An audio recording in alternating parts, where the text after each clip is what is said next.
Hi everyone. This is going to be my second post in my series for the Pagan Blog Project 2013. And this week is another A letter. So I am going to talk about an annoyance. I was going to talk about altars, and I had already taken pictures of my altar and stuff, and I was going to show you all my altar, but I wasn't really feeling it. I couldn't get the video to come out the way I wanted, and I sat down to eat dinner and take a rest, and after dinner, there was a knock at my door. And so I want to talk about this annoying thing that happens to me a lot because I live near, a church, and lots of people from that church come to visit me. Now, usually when this happens, I just do what everybody else does or do what I was taught to do when I was little and just don't answer the door. Just pretend like you're not home. Turn off all the lights. No. Um, But lately they've been coming after dark, and so I can't see them without turning the light on, so I can't confirm who it is without turning the light on, and then they know that I'm there. So I answered the door, and it was a little cute little older lady, and she was very nice and sweet about it and everything. But my problem is not necessarily that I'm annoyed. I'm annoyed by it, yes, but it's just awkward for me. I find that it's not too difficult for me to speak in some situations and about certain things. But when I'm at my front door, confronted with a Christian of some denomination who is asking me questions about my religion or my beliefs using their language, I get really nervous and flustered about it. I don't know why I can't do it. Um, there are a couple of things going on at work there. I mean, I know that the language that they use, I always try to word my answers because they come at you and they ask you questions. That's just what they do. And so that's their approach, is to ask you questions about yourself. They engage you in a little bit of friendly conversation, and then they'll start asking you about if you're positive that you're going to go to heaven, and how do you know, and how have you gathered this information, and yada, yada, yada. And so I think that one of the problems is that I'm not entirely comfortable using their language. So when she asked me if I was going to go to heaven, I kind of faltered a little bit and said, I had to think about it a little bit. And I had to translate that Christian term into my own way of thinking because I didn't want to just come out and say that I'm pagan or that I'm, Wiccan or whatever. Although oddly enough, I am wearing my pentacle, and I was wearing it when I answered the door, and but I think it was kind of down in my shirt. I don't think she could see it. More on that in a minute, maybe. So, like I said, I just feel really awkward about talking about using that language to talk about my beliefs.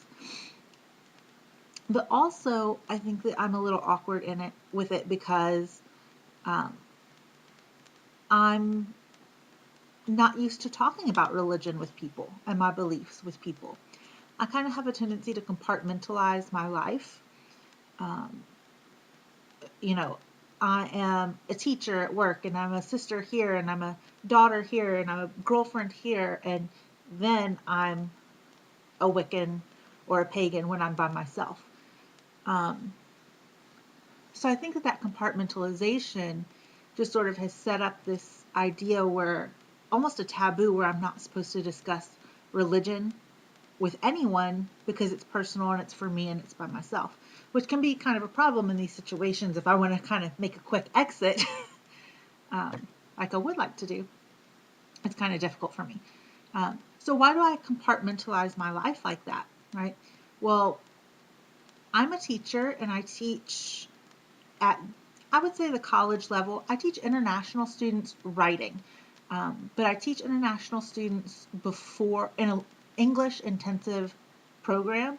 So they come to us first, and then once they pass our program, then they can go into a university and um, be accepted in that way. They have the English, we prepare them with the English skills that they need in order to survive in a college environment. And so oftentimes I get students who are, sometimes we get older students, we get graduate students, but we also get, the 18-year-old students. We also get some younger. I've had one as young as 16, maybe a little bit younger. I think he was 16. And they're coming from various countries. They come from Azerbaijan, Korea, Vietnam, China, places in South America, Chile and Ecuador, and lots of different places. And I would have to worry if I was open with my spirituality at work. I would have to worry about how my students would then perceive me. It might damage or influence my credibility in their eyes, in my students' eyes, because of religious beliefs or, cultural assumptions or whatever. So I prefer not, or I have been compartmentalizing that part of my life and not discussing that, not bringing it up in any way, not answering any questions about it, nothing. It's never really come up with students, although some of our students are very open and proud in their own religions. And so it makes me feel a little left out that I can't express myself in that way. I can't be a whole person.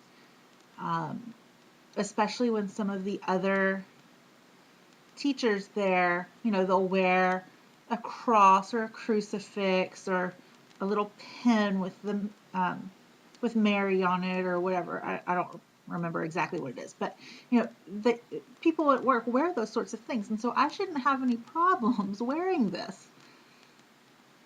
And this was my solstice present to myself, is this pentacle. I've never owned one before this, and I just I want it to be a thing where I wear it every day, but I'm so scared at how students would react to it if they saw it. I mean, even if I wear it on the inside, the chain isn't terribly long where it will always be hidden.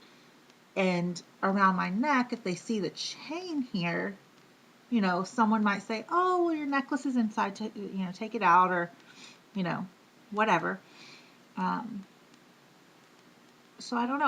I'm really hesitant to do anything like that at work. And that's something that I'm trying to work on, is being more open, especially in certain parts of my life. I'm still in the broom closet with everyone except for my boyfriend and pagans that I've met in my community and on YouTube. But for the most part with my family, I'm still in the broom closet. And I don't know how they would react to it. But I've kind of sort of been letting, like with my sisters, kind of sort of been not saying it outright so much, but